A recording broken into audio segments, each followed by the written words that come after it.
Well, that's why I say it, Jeff, is fine to get tzedakah to people that are worthy of it. Actually, that's the mitzvah.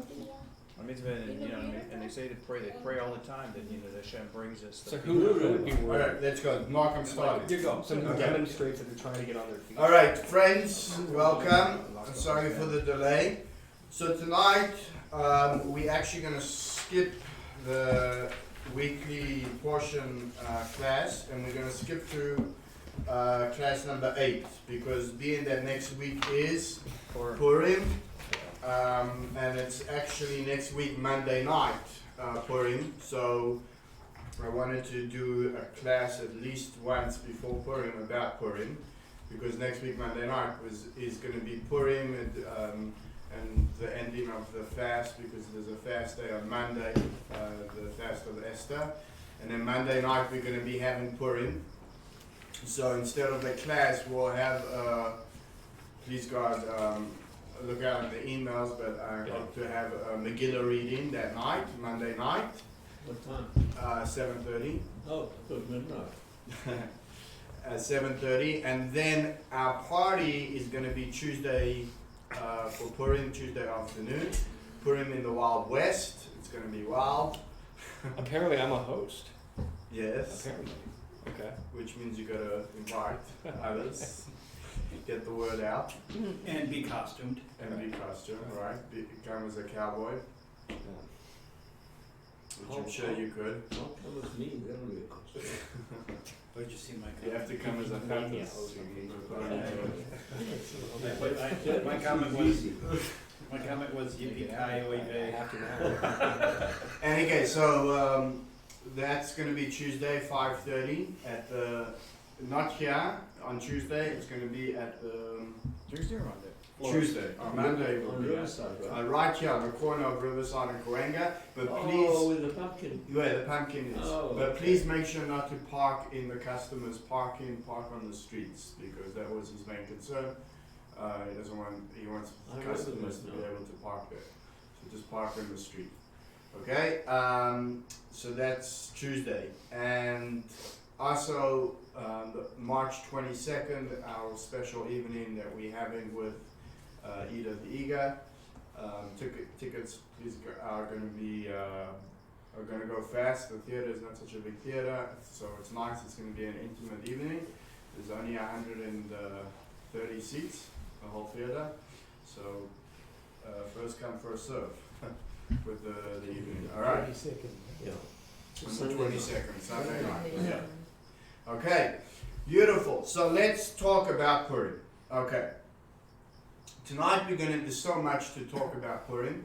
So again, it's page 146.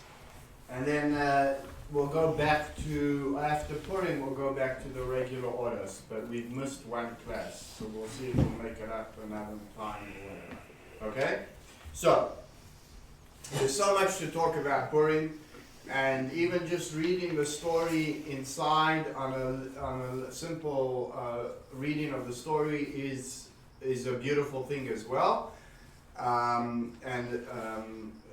to get you an insight of what the story is. But there's so much to learn about that story and insights that have been given throughout the ages. I want to also mention that on Purim there are 4 main mitzvot that one should do, that one is obligated to do on Purim, which is written in the scroll of Esther, what Jews do on Purim. And the main one is that we hear, every single Jewish person, man, woman, even children, should hear the Megillah being read. We read it once at night and during the day. So, and you hear the whole Megillah, the ganze Megillah, as they say, right? The whole Megillah, and we read it and you hear that.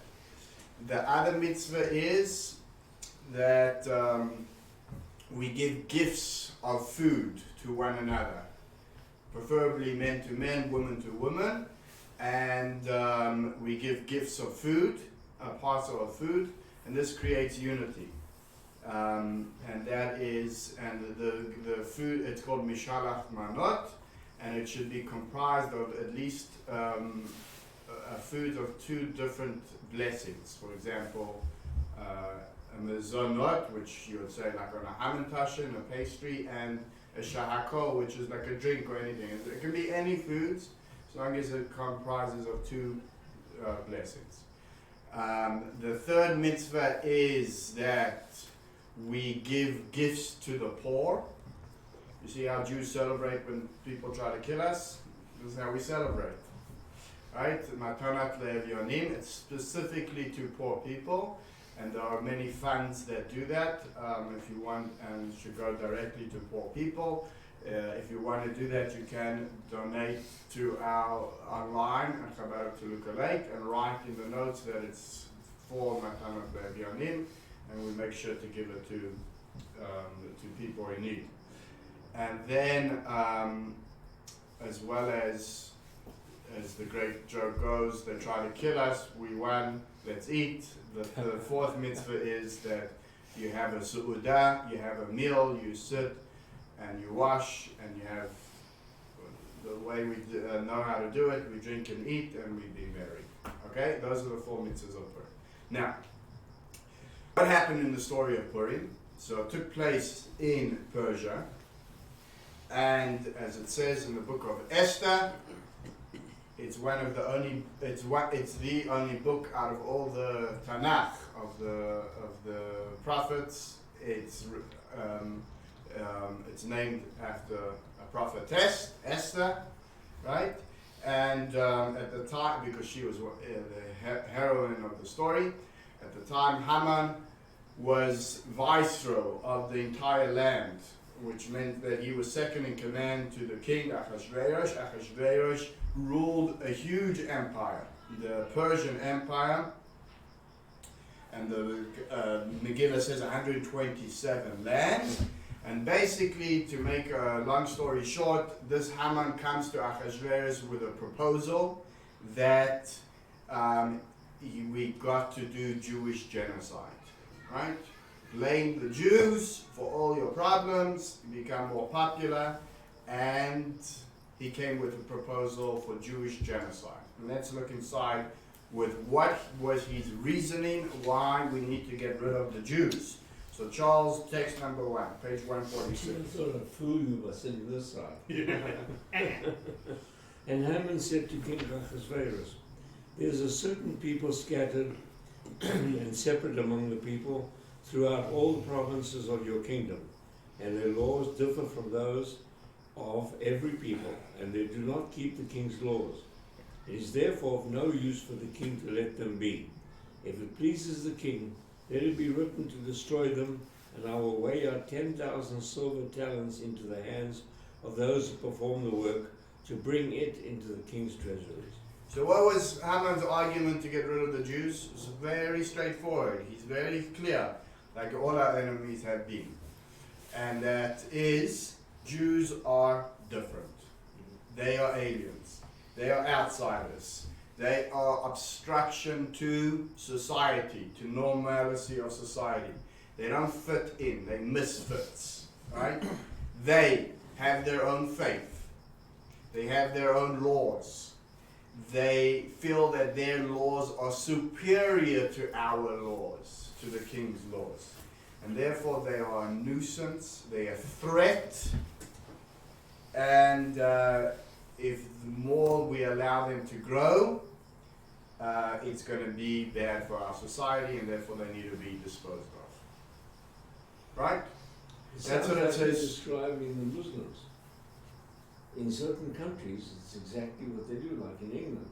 They have their own laws, their own everything. They live in their own place, but why doesn't anybody have anti-Muslim? But that's what the argument. Muslimists? That's what the argument meant that he made, that Haman's made.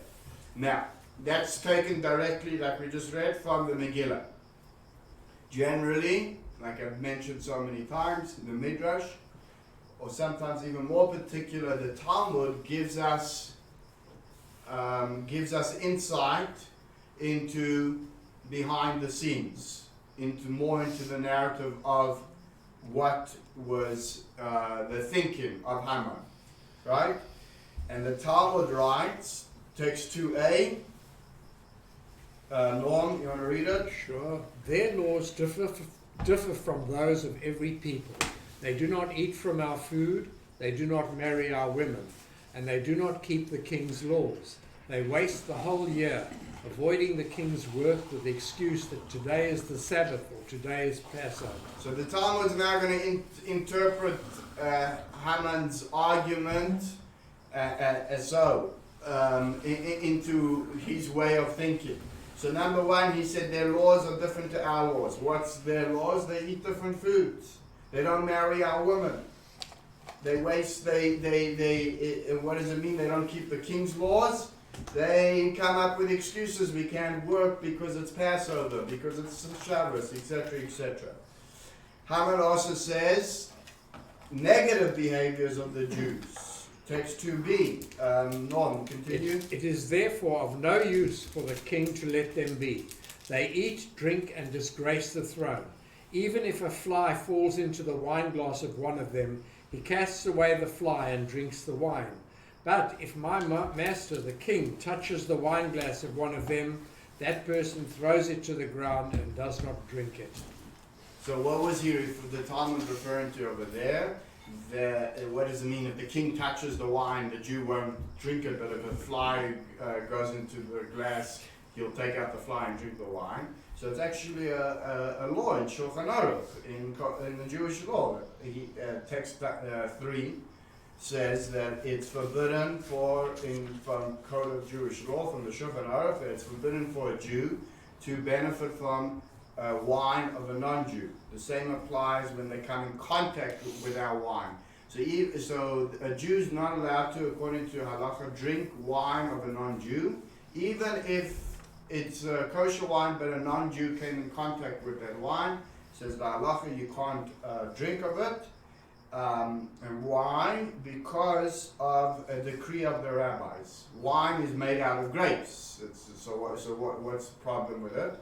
So the rabbis made a decree because they suspected, especially in those days specifically, wine was used for adulterous libations and service of that. So therefore they made a decree that wine had to specifically be made by a Jew, and all non-Jewish wine, because of that suspicion that it might be used for adulterous purposes, we don't drink. So Haman came with that if a king would have touched the glass of wine, a Jew wouldn't drink it. These words, in other words, Haman's arguing, they think they're superior to us. So who needs them? Those words were repeated throughout history. It gives an example over here. Philostratus, a 3rd century teacher who resided in Athens and Rome, and he summarized, and I think he was the influence to a lot of Roman what's the word? This was in Mythology? Mythology. And he summarized the pagans' world's perception of the Jews. In text number 4, Mark, read it, page 148. The Jews have long been in revolt, not only against the Romans, but against humanity, and a race that has made its own life apart and irreconcilable, that cannot share with the rest of mankind in the pleasures of the table, nor join in their libations or prayers or sacrifices, are separated from ourselves by a greater gulf than divides us from Surah or Bactra of the more distant Indies. Surah is Shushan, and Bactra is the capital. Bactria is an ancient Central Asian empire, which would be today's modern day would be Turkmenistan, Afghanistan, Pakistan, and stretching into China. Anyways, that argument we've seen being repeated throughout history.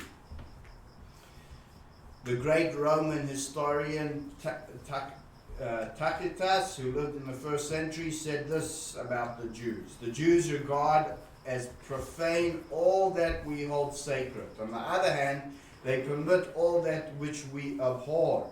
Toward every other people they feel only hate and enmity. They sit apart at meals and they sleep apart, and although as a race they are prone to lust, they abstain from intercourse with foreign women. And one example he mentions to describe the conflicts between the Romans and the Jews is worthy of note. The Jews regard it as a crime to kill any newborn infant. The Romans, as the Greeks before them, killed mentally and physically handicapped infants. In their minds, keeping such children alive was pointless and unaesthetic. So, we see that argument being used throughout history. Now, let's go back to the story of Purim. What eventually happens? The viceroy Haman, who argued to persuade the king to kill the Jews, Ahasuerus agrees, and there's a decree for every Jewish woman, man, and child living under the Persian dictatorship of dominance would be exterminated on the 13th day of Adar. Then, as an amazing turn of events, the first lady,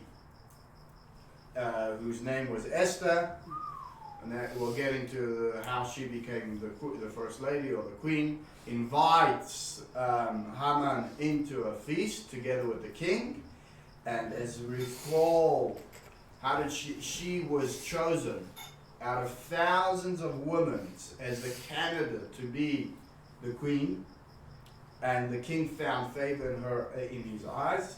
And it says that the king loved. It says in the beginning, the king loved Esther more than all the women, and she won more favor and grace in his eyes than all the other women. And he put the royal crown on her head. This was after killing his wife. Yeah. Nice guy. Those are the days. Those are those days. Right? And Good guy. Well, no, he banished Vashti. he Esther he put her to death. Oh, did he? Yes. Yeah. Esther Oh, yeah, that's right. Esther pledged Ahasuerus. She was so pleasing to Ahasuerus. Ahasuerus gives her an open hand that whatever she wishes, he will fulfill. And she said, even if it's up to half the kingdom, I'm ready to fulfill it. So she utilizes that opportunity and gives her pitch. What's her pitch? Lisa, page 149, you want to read it? Text 5. And Queen Esther replied and said, If I had found favor in your eyes, O king, and if it pleases the king, may my life be given to me in my petition, and my people in my request. For we have been sold, I and my people, to be destroyed, to be slain, and to perish. Now, had we been sold for slaves and bondswomen, I would have kept silent, for the adversary has no consideration for the king's loss. Okay. So, what was Esther's counter to Ahasuerus, why he shouldn't continue with his plan to exterminate the Jews? What was her plea? So it consisted from two sides, from two angles. From a personal angle and an economical angle. Number one, she exposed herself. Until that time, seemingly he didn't know her identity, her Jewish identity. So number one, she exposes herself as a Jewish girl, and therefore she's saying, as a person, on a personal, you've condemned my people, right? You condemned my people to death. She knows, smart lady, that by itself wouldn't just do the trick. So she then goes to dollar and cents. If you remember, Haman also, as we read above, sold Ahasuerus with letting him kill the Jews, also with money, right? He bribed him and said, so she used also the same same argument. And she said, if you really care about the money, then I gotta give you a much better proposition. Sell the Jews as slaves, and you'll profit way more than whatever amount Haman promised you, because the money that Haman promised you is minuscule to the profit that you'll get for selling a whole nation as slaves. What's Achashverosh's response to it? He's outraged, he didn't know, and instead of going with the plan to exterminate the Jews, he executes Haman. The decree is reversed, and Achashverosh grants, people don't know this, are part of the story, he granted the Jews the ability to defend themselves. That's all that was given. They still needed to go out to war to defend themselves, because on that day anyone was allowed to kill a Jew. So they still defended themselves, and the miraculous turn of events was that the Jewish people's position completely turned, and Esther was the queen. Mordechai was promoted to Haman's position. He was promoted up in the government, and all the turn of events changed for the Jews in their position in the land. That's the story. However, tonight I want to focus on one part of that story, because there's a blaring question that comes up. And that is,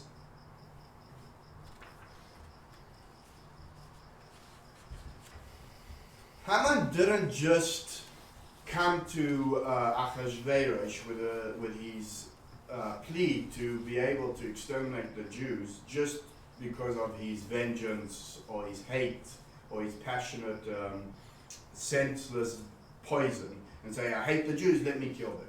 He came to Achashverosh with a very logical argument, a persuasive case.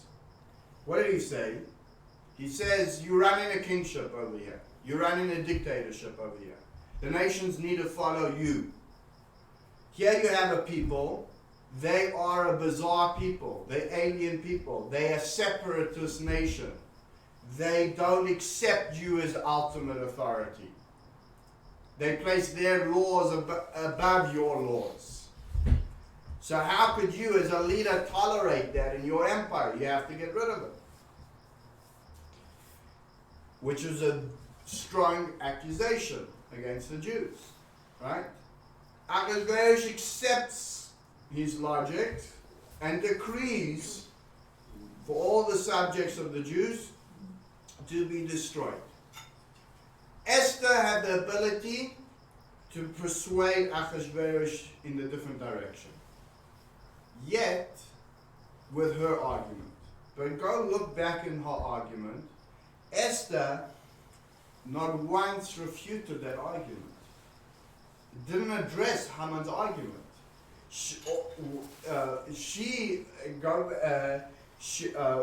And she doesn't address that. Why should Achashverosh not get rid of the Jews? She didn't address that. Right? One might argue that it was because it was her grace, it was her charm that she had over Achashverosh that made him turn. But, as we just mentioned before, it wasn't that alone. Right? Because it wasn't enough in her argument just to say, I'm also a Jew, leave my people alone. She also came with the argument of the economical argument, which means it wasn't just emotional argument. There needed to be it needed to make sense to him as well, out of logic, right? And that's why she said slavery is a much better alternative than genocide. She came to him, she argued logic to him. So and she gave him that economic offer, just like Haman did. So if so, why didn't she come back and refute the logic of Haman? She doesn't address it at all in her response. And more important, and how could she just ignore Haman's arguments are basically saying we need to have a Judenrein society. How could she not even address that Haman made this argument? She should address it full out and point it out. That's what we want to discuss tonight. Right? Good. So, before we try to understand Esther's logic or Esther's response to Haman's argument or Haman's threat, her response to the anti-Semite, or lack of response, more like it, let's see how history has dealt with this accusation against the Jews. And for that, in this class, it goes back to a time in the French court of Louis IX, the King of France, and the year is, in the 13th century, the year is 1240. Nicholas Donning of a town called La Rochelle. I'm probably saying that completely wrong because I'm not? No, you're saying it right. I'm saying it right? Good. So he converted to Christianity in the 13th century in Paris. He was excommunicated by the community, by the rabbi of Paris at the time, whose name was Rabbi Yechiel, and he was excommunicated in front of the entire community. And after his excommunication, he, though still clinging to the Jews, he baptized himself into the Roman Catholic Church, and he joined what at that time the Franciscan order. Dunning's first act of retaliation when he became a Franciscan was to stir up the Crusades against and massacres in Brittany. I don't know how to pronounce these three places. Poitou and Anjou.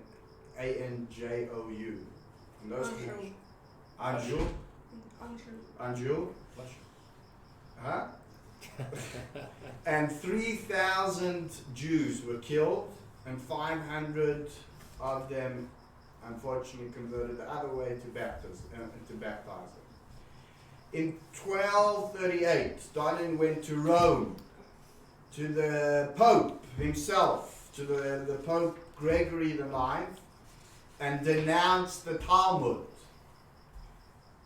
35 articles were drawn up in which he charged the Talmud as containing attacks against the Christians, against the virginity of Mary, against the divinity of the Christian Savior. The Pope took these accusations and dispatched charges that to all the people that they need to seize copies of the Talmud and bring them to the Dominicans and the Franciscans. And if Dunning's accusations were correct, they all need to be burned, the Talmud. Most of the orders were ignored, except in France in 1240.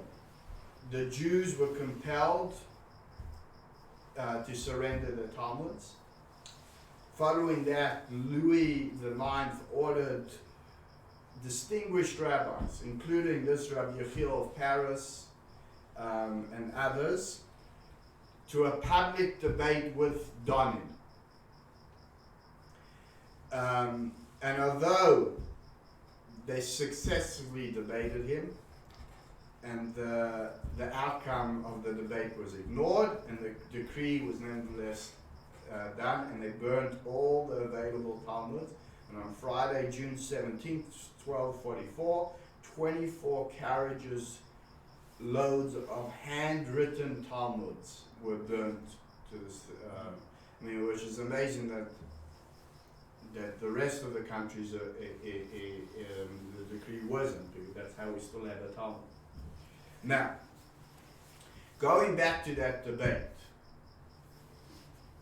what did Nicholas Donning use as his accusation from the Talmud that the Jews, against the Jews, that the Jews have against the non-Jews? So let's look at text 6. He quoted this Talmud, page 150. Interesting that the Talmud writes, Tani Rabbi Shmuel ben Yochanan, Rabbi Shimon, Rabbi Shimon ben Yochai. Rabbi Shimon ben Yochai taught, the famous Rabbi Shimon ben Yochai taught, even the best ones of the Gentiles during war shall be killed, says the Talmud. So he says, boom, bombshell, right there. Here is proof that the Jews have a hatred to non-Jews. It's irrefutable. It said even the best ones should be killed. So how did Rabbi Yechiel respond? Fake press, man. Fake news, huh? So how did Rabbi Yechiel respond to that? It's taken directly from the Talmud. So let's look at this. Text number 7. The first thing he says is that number 1, in Torah, when it says goyim, when the word for non-Jewish nations doesn't always refer to non-Jews. So let's read that. There's different interpretations of goyim. Go. Read text 7. The heretic raised his voice and exclaimed, "You are wicked, for you have permitted spilling Gentile blood. Did not the rabbis say, even the best ones of the Gentiles shall be killed?" The rabbi responded, "With your many words, your sin do not cease. And now I will address your former claims and lay rest to your the latter ones.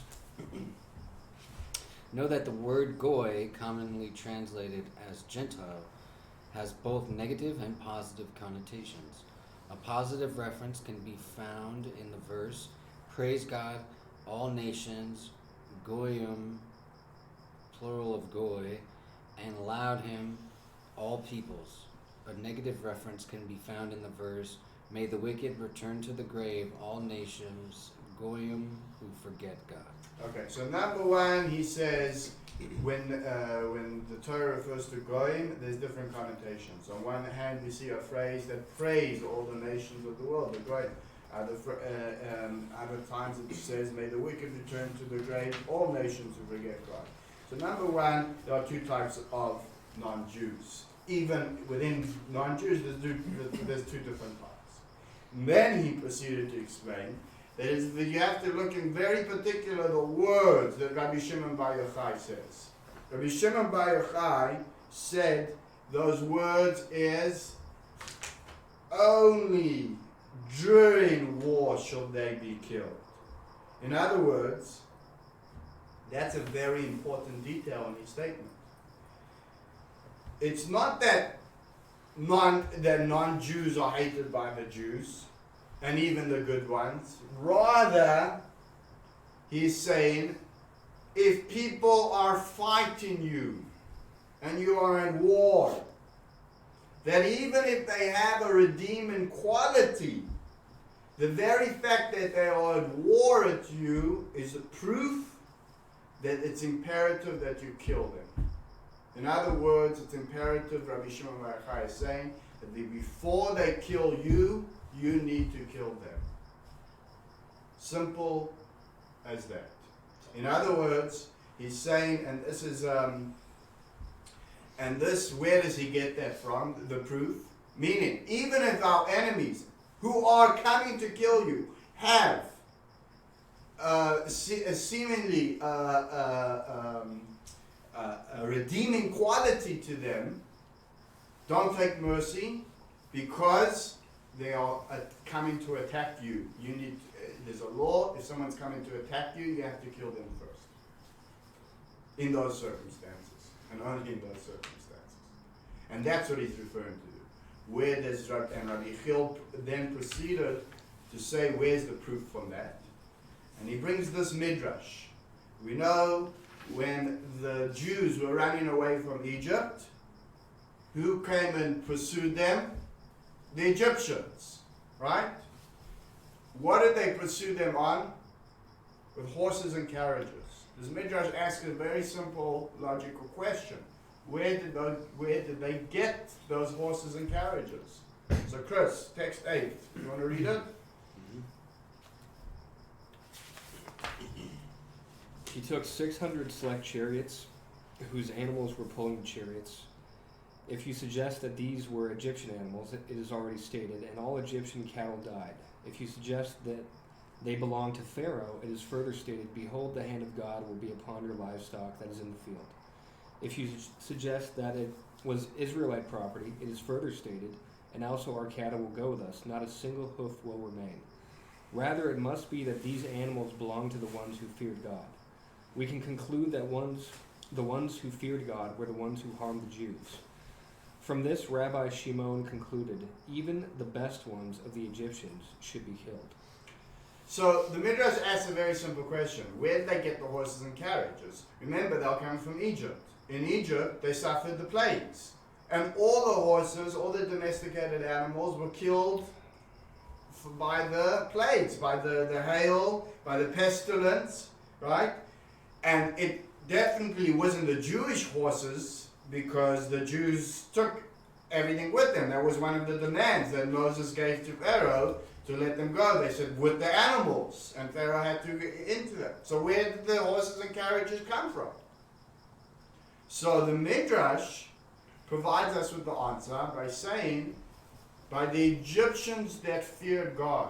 In other words, those that heeded Moshe's warning. Remember, every plague came with Moshe warning them first. If they listened to Moshe's warning, then they weren't punished. In other words, those believing individuals heard Moshe, believed him, took their horses into their homes, and to save them from the pestilence and from the hail, and therefore those animals were spared. And guess what? They were called God-fearing. Right? Because they listened. But even those God-fearing Egyptians, what did we just read in the Midrash? Joined the efforts to pursue the Jews. So, in other words, even the good ones Need to be killed. were rotten. So Rabbi Shimon tells us that if someone's chasing you, your obligation is to kill them first. It's a simple act of self-defense. So text number 9, Eitan, this is how he finishes his argument, Rabbi Yechiel. When Rabbi Shimon declared that even the good ones should be killed, he spoke of war. For if they are coming to kill you, it is imperative to rise up and defend yourself by killing them first. Something that would be imperative even if you were a Jew. However, when the Jews approached the 7 nations of Canaan to wage war upon entry to the land of Israel, they were commanded to first reach out in peace. Certainly, this is the protocol in times of peace. Indeed, we consider it patently forbidden to harm both financially and personally even a hair's breadth of the nations among whom dwell and who protect us. It goes without saying that the Torah's prohibition on murder applies to the Jews and Gentiles equally. So he makes a very good argument. He's saying very powerful that Jews have nothing against non-Jewish nations, no bad feelings. In fact, we commanded to live peacefully and abide by their laws and conduct peace and business with them and pray, and we commanded to pray for their welfare, for the government, right? And the only application of that Talmud's statement is in times of war. He gave a very sound, persuasive argument to the debate, but unfortunately it went to deaf ears, and because of the overwhelming anti-Semitic fanatical Christian crusaders, the climate that was in medieval France at that time, it wasn't recognized, and they burnt all the Talmuds. That was Rabbi Yechiel's argument to the Haman at the time, right? And the truth is, that's just one example where logically we've fought back with these ideas of us being different, right? It's a sound argument. So why, when it comes, going back to our question, when it comes back to Purim, why did Esther not give a persuasive argument back to counter what Haman had accused the Jews of? Right? Did she? It would seemingly as Esther just relied on her charm or her good looks, right? As the argument. What was the argument that Esther was given to Haman, to Achashverosh? So tonight, you know, the Rebbe, for many years, on different occasions throughout the Rebbe's leadership, he held a Farbrengen, and you all know what that is, on Purim. And they were monumental Farbrengens. And on some years, the atmosphere and the talks were amazing. It's actually, you know, sometimes the Rebbe himself drank more than usual, and therefore we know. And the statement of Nichnas Yain Yetzer Soid, which means when the Talmud says when wine enters, comes secrets out.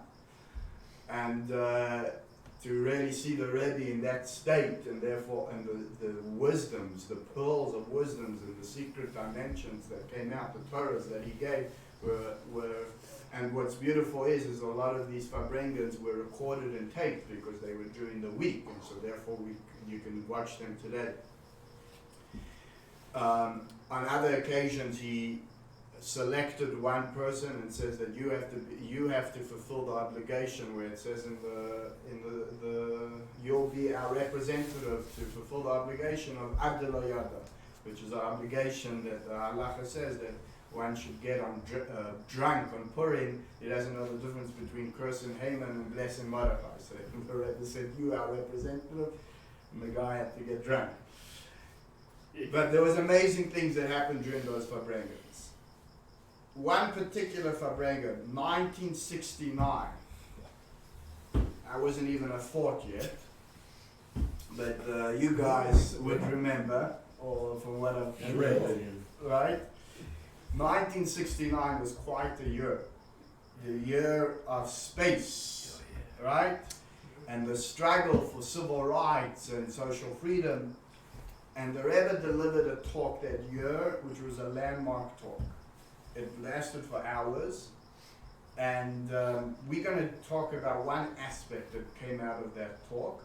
But it's something that you can watch online. It's actually worth watching because of a number of things the Rebbe said. And the Rebbe's main emphasis that night was where a Jew should place himself in modern day America.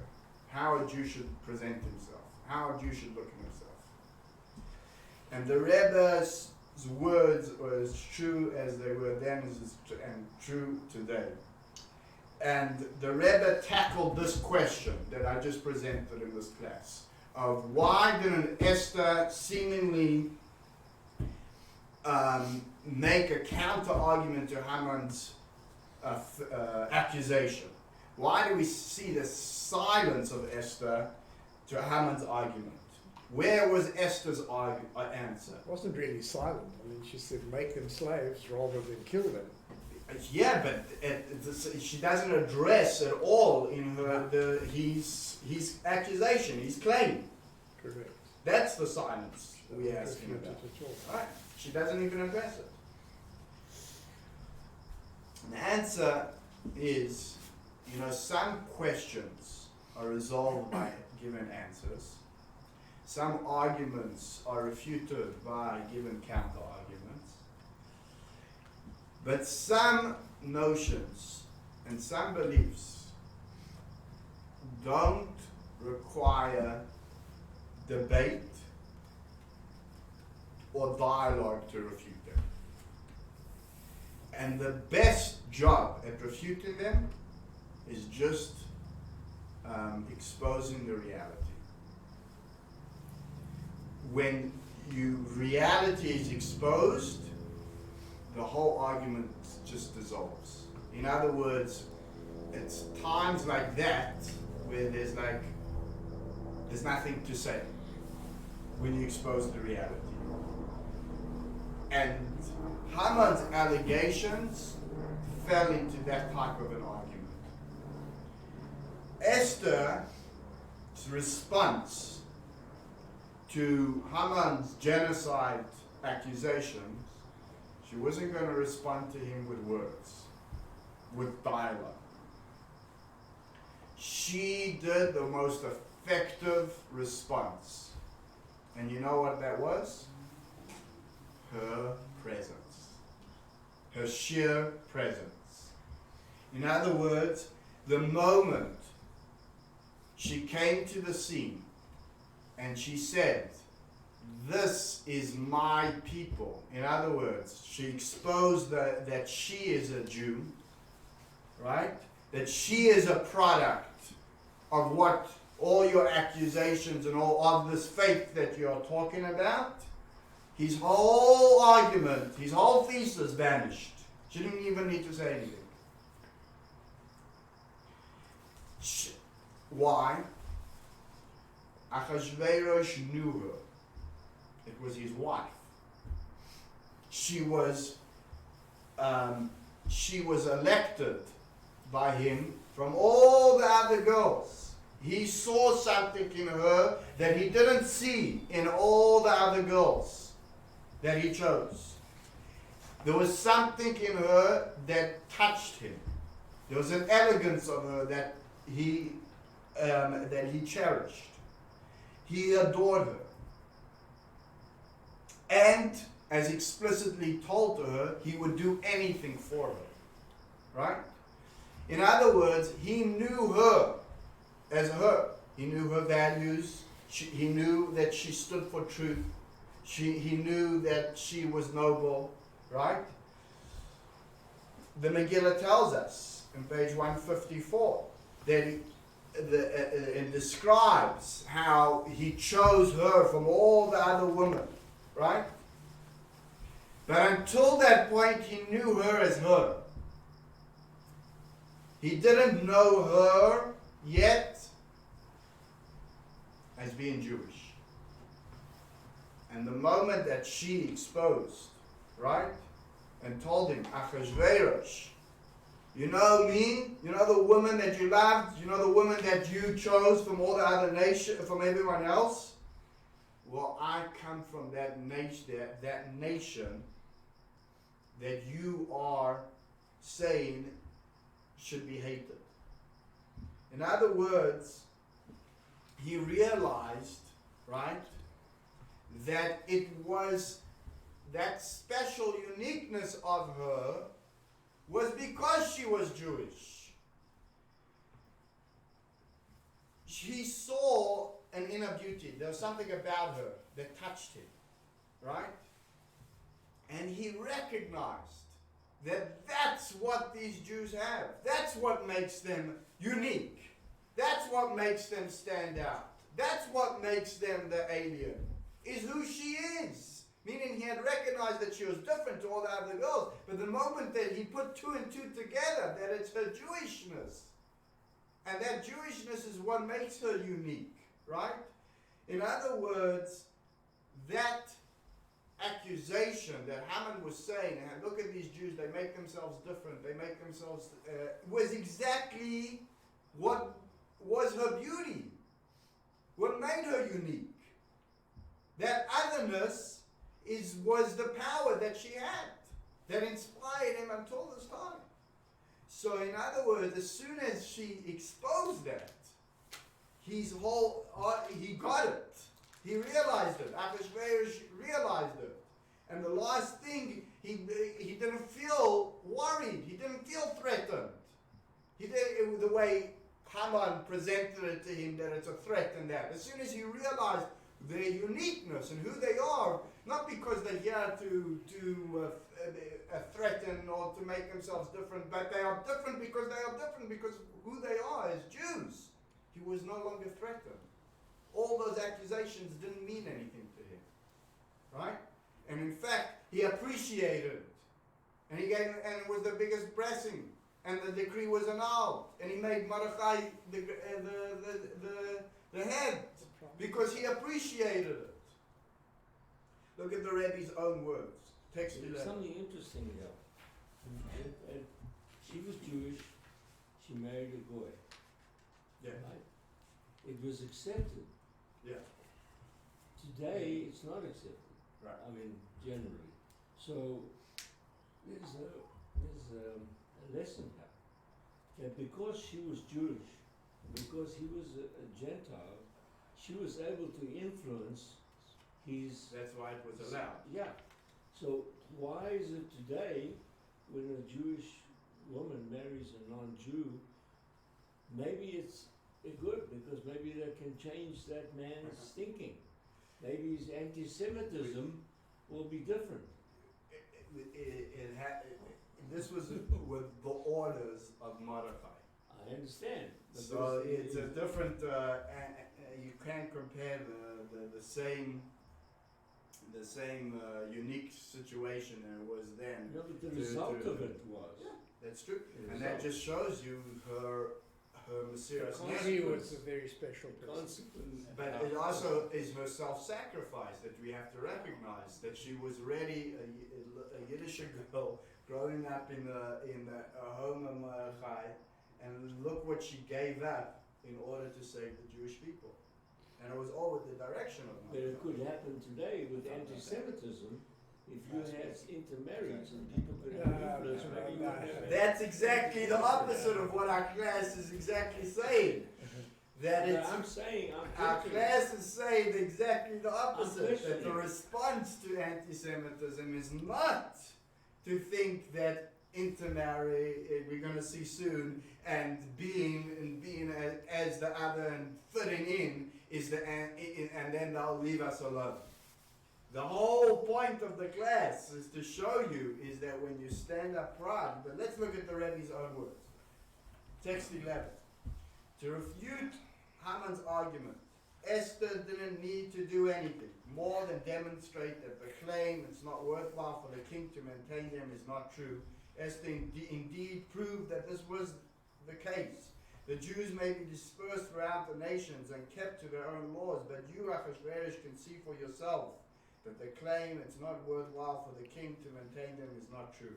Haman claimed that it's worth the king's while to maintain them, and Esther answered, you should know that this is the nations that I came from. And who was Esther? Esther was the one whom the king favored from all the other women in the land. So Esther told Ahasuerus, I don't need to engage in lengthy discussions with you. Yes, we are a nation that is dispersed across the land with different cultures and laws. It's all true. But this is my nation.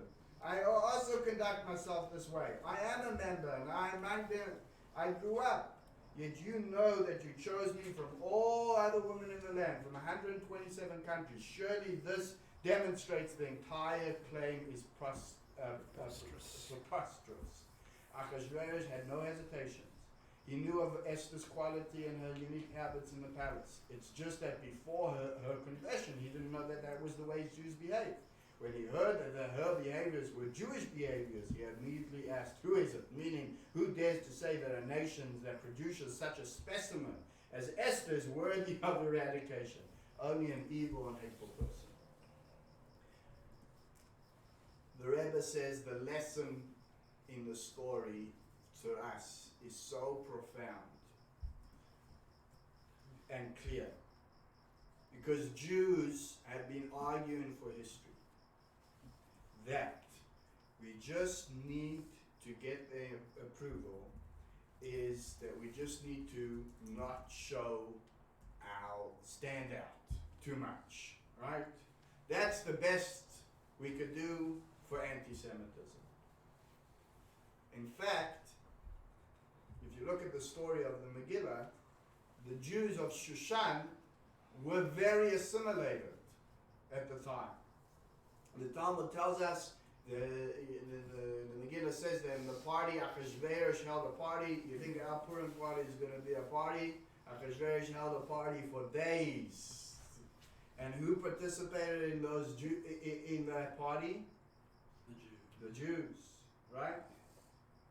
You think? Look at the Talmud. It says, Rabbi Shimon Bar Yochai was asked by his disciples, why were the enemies of Yisrael, a euphemism for the Jews themselves, in that generation deserving extermination? And he said to them,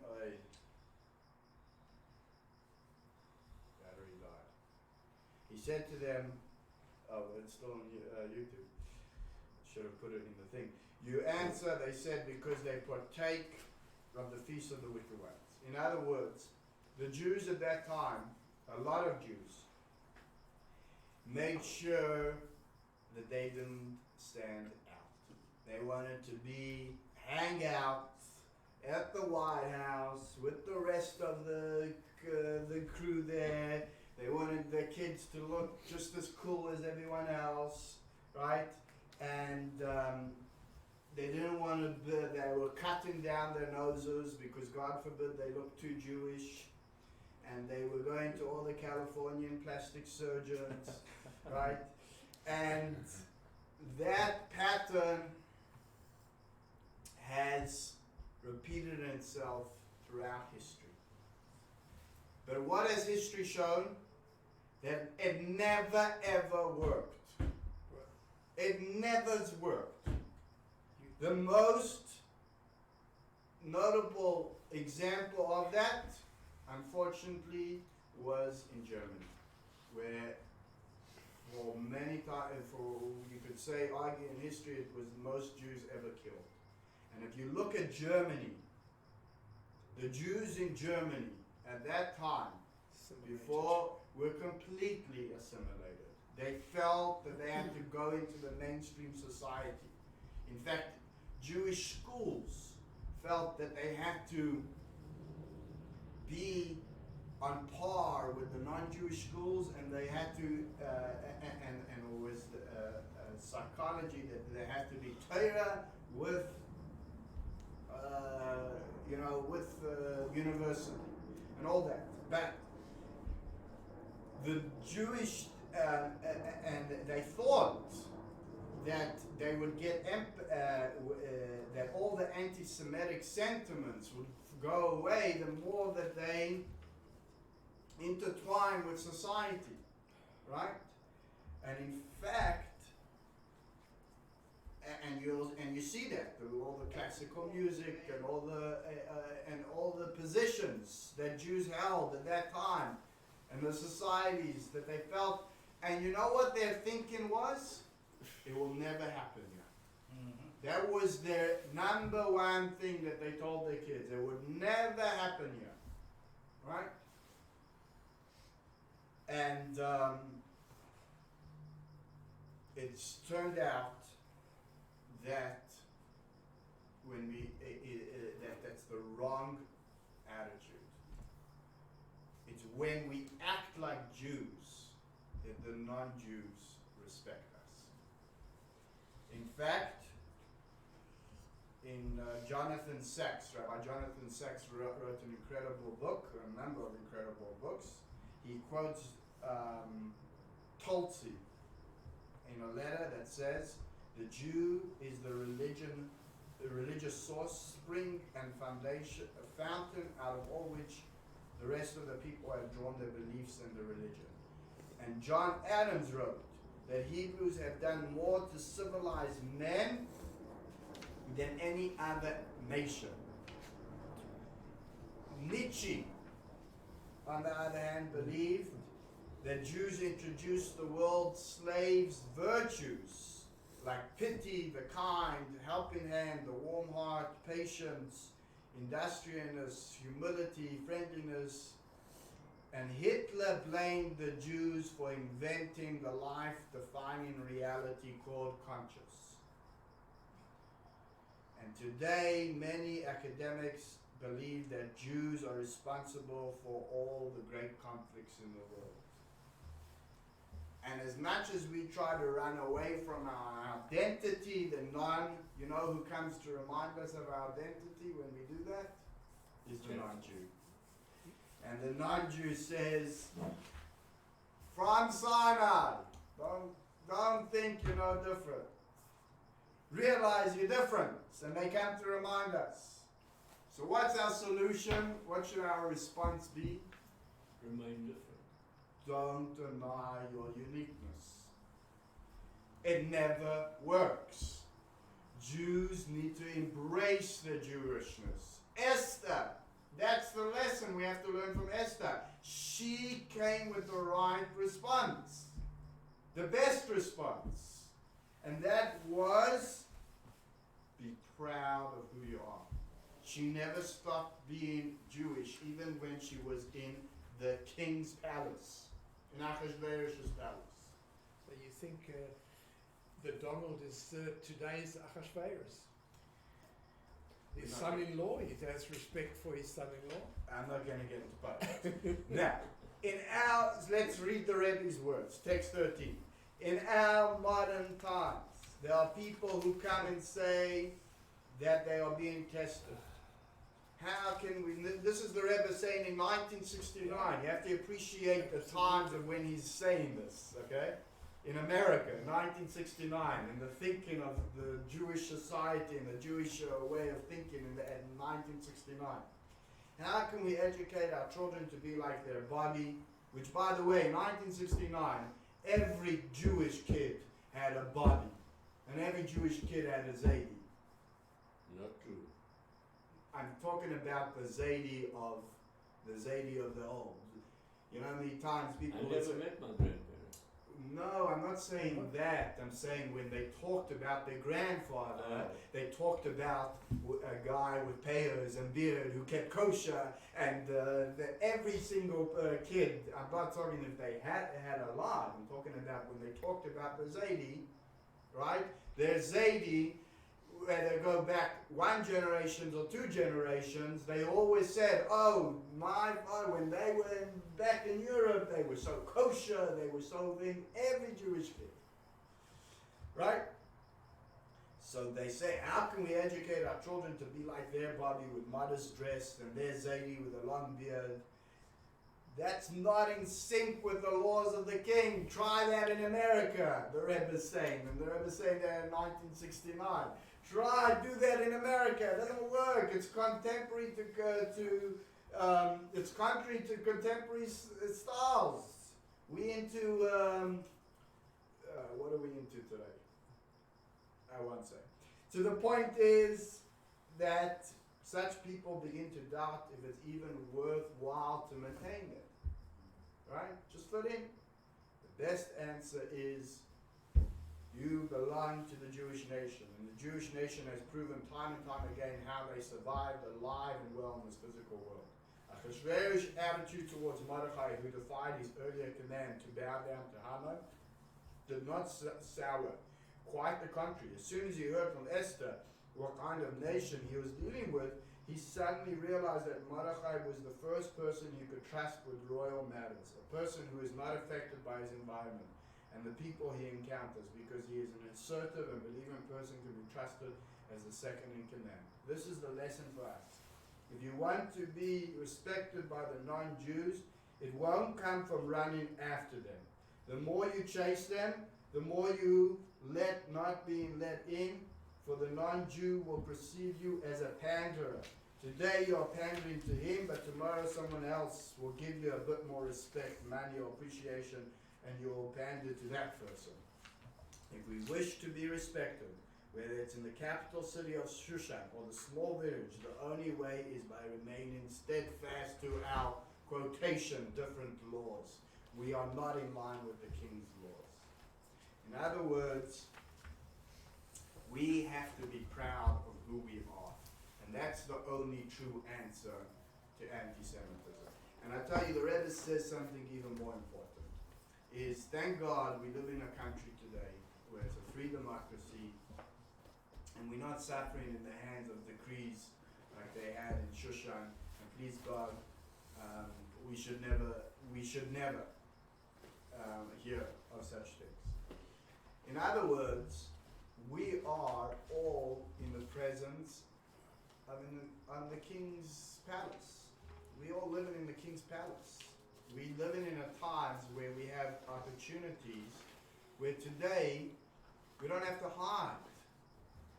We don't have to hide. We're not threatened. In other words, we living at a time where the world is open to it. Before it took so many centuries and where you can make that argument that they're not open, they don't want to hear. Even though then that wasn't an argument, this was just demonstrated by this class. But today, we don't live. We're living in the king's palace in that respect.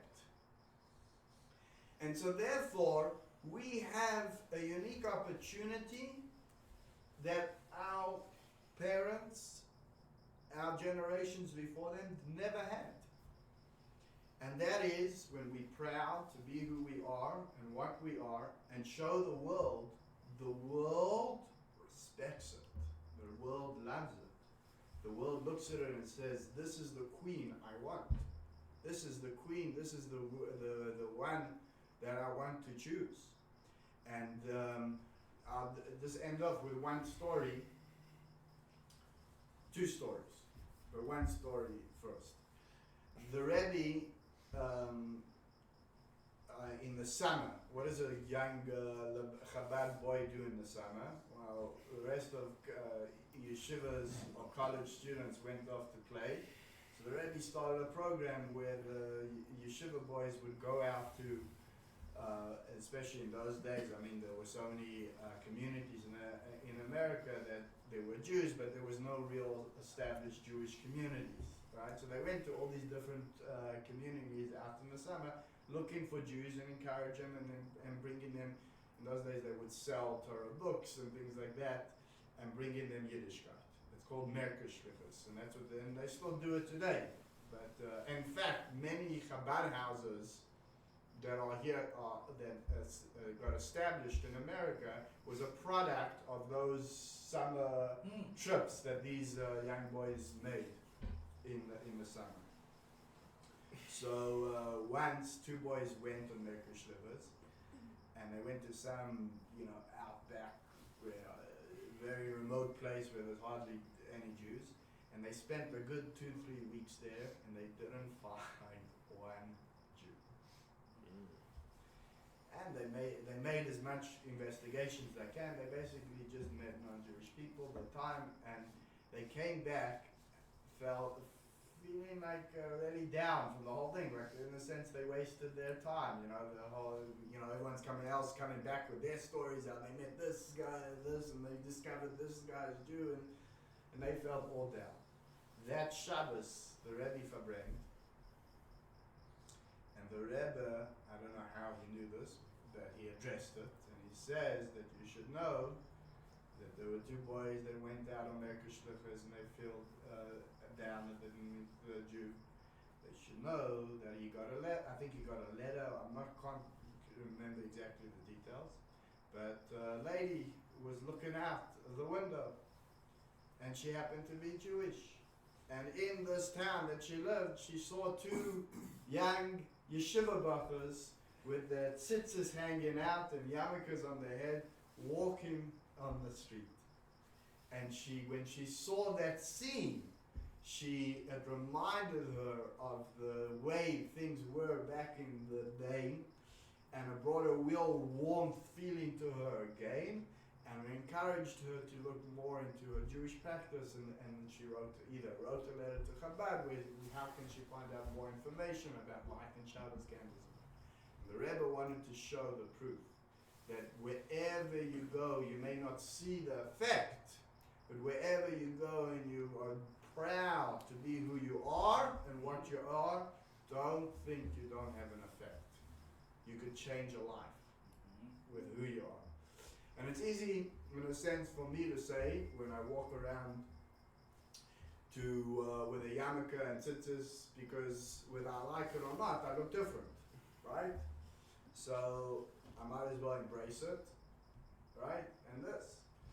But the truth is, each and every one of us, even if we, not on that step where we walk around everywhere with a yarmulke, or we're not yet on that level where we walk around with our tzitzis hanging out or whatever, when you know it in yourself that you are proud to who you are, and you're not ashamed of it, and you're not embarrassed by it, and you're proud, and you walk with that proudness, people recognize it. And that's why when it's end of one story, I mentioned the story on Hanukkah time. Did I mention in the class or on Shabbos with Putin, in the Red Square? No? I don't recall that. Okay, so I'll tell it to you. The chief rabbi of Russia is a Chabad rabbi. His name is Rabbi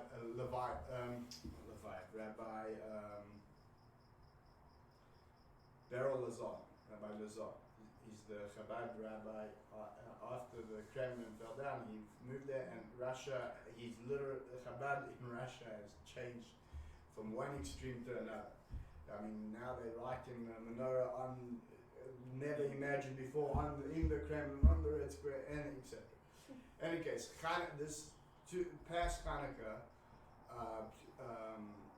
Putin himself made him the chief rabbi. Putin called up Lazar's office and said that he needs to have in a very important meeting with him. He needs to get a message out to the Jewish community, and he needs to come to the Kremlin on this and this day. And so Rabbi Lazar looks in his calendar. It's Friday, Hanukkah. I don't know which third or fourth night of Hanukkah. Mm-hmm. So he says to the meeting was scheduled to be at like 1 o'clock, and he's thinking to himself, it's in Russia in the middle of winter, to get back from the Kremlin to his house. What time? And it's short Friday, winter. Shabbos comes in like 3:30, 4 o'clock, and he has to be back to light the menorah before Shabbos comes in. So he says, is there any way we can reschedule? But you don't tell Putin to reschedule, right? So they said to the rabbi, it's very urgent. We'll make sure that you're out of there by 1:30, 2 o'clock. You'll be fine. So he says he knocks down. He's sure he'll be okay.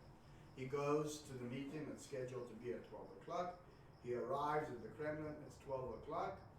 And he can already hear in Putin's office the screaming match going on. There's a really fiery meeting. So they come over to Lazar and say, Rabbi, I'm very sorry, things got a bit held up. But don't worry, as soon as he's available, you'll see. He's looking at his clock, comes 1 o'clock, he's getting a little bit nervous. 1:30, he still hasn't gotten it, and now he's really worried. So he's thinking to himself, what happens if it gets late and he can't make it back in time for Shabbos? He's going to miss the Hanukkah. So he calls up his wife and he says, bring me a menorah just in case. So she brings him a menorah, and so he has a menorah there. And worst comes to worst, you'll light the menorah, then you'll walk home. It's a good 2-hour walk, but you'll walk home. So that's what happens. Putin doesn't see him until like 2:15, 2:30. He has the meeting, goes very well. He comes out, it's already about 3 o'clock, 3:15. Shabbos is at 3:30. There's no way he's going to make it back home. He needs to light the menorah in the Kremlin. Now, so before he went into the meeting, he told them that he's going to need to light the menorah as soon as he comes out. So as soon as he came out the meeting, they go, Rabbi, don't worry, we have it all set up. So he goes he goes into this big, gigantic ballroom, and there they have in the middle of the room a table with the menorah, and they say, Rabbi, you do your thing. He goes, it's very beautiful that they set it up for him. Problem is that in Chabad, the way we light the menorah is that some people light it by a window, not in the middle of the room, or some people light it by opposite the door as you come in. And so he says, thank you very much, but I need to light it by the door. So they go around, make a thing. He lights it by the door right outside Putin's office. Right outside his office. They set it up for him. And they say, okay, Rabbi, there you go. And he says, thank you very much. Do you have a match? Do you have a light for me to light it? They go, Rabbi, you can't light it. We're not allowed to light any fire in the Kremlin. He's looking at the time. It's already 3:30. He has, Shabbos is coming in any minute. He has to light the menorah. He doesn't have time to start debating them about what's allowed. He remembers when he was walking into the Kremlin, there was the guards outside smoking. He says, you wait here. He's running out of the Kremlin, running down the stairs. Can you imagine this Jew just running, going thing down the stairs outside? He sees the guards. He says, I don't know, in Russian, let me use your light. They give him the light. He goes running back up the stairs. Doesn't even say anything to them. They're all standing around. He lights the menorah. They don't say anything. He says he's the brachas. He lights the menorah, and they're all standing around. And they say, Rabbi, you take as long as you need. And he sits there in the Kremlin with the lit menorah, and he doesn't eat. And you have to stay there for a good half hour before you leave the light. You can't just light and leave it alone. And he sits there for a half hour in the Kremlin. He gets up, and it's time for him to walk home. Now remember, it's in the middle of the winter in Russia. It's freezing cold, right? It's -30, and he's got a 2-3 hour walk home. That's he's a chassid. He's got to do it. He gets up, he puts his coat, and he starts to walk home. As he's leaving, he gets a tap on his shoulder, and the guards, the official said to him, Rabbi, wait, don't leave yet. He says, what? The minister of religion said not to leave. He will walk with you home. They know that you can't drive, so he's going to walk with you home with his entourage. He's shocked. They said, please, it's not necessary. This is my religion. You can get in the car and drive. I can't. It's not necessary. He goes, Rabbi, we brought you here. You're our guest. I'm not letting you walk alone. I'm walking with you, and we're walking together. And that's like this. He has the minister of religion in Putin's government walking with Rabbi Lazaho, with his whole entourage, with his guards behind, with his cars behind him, walking.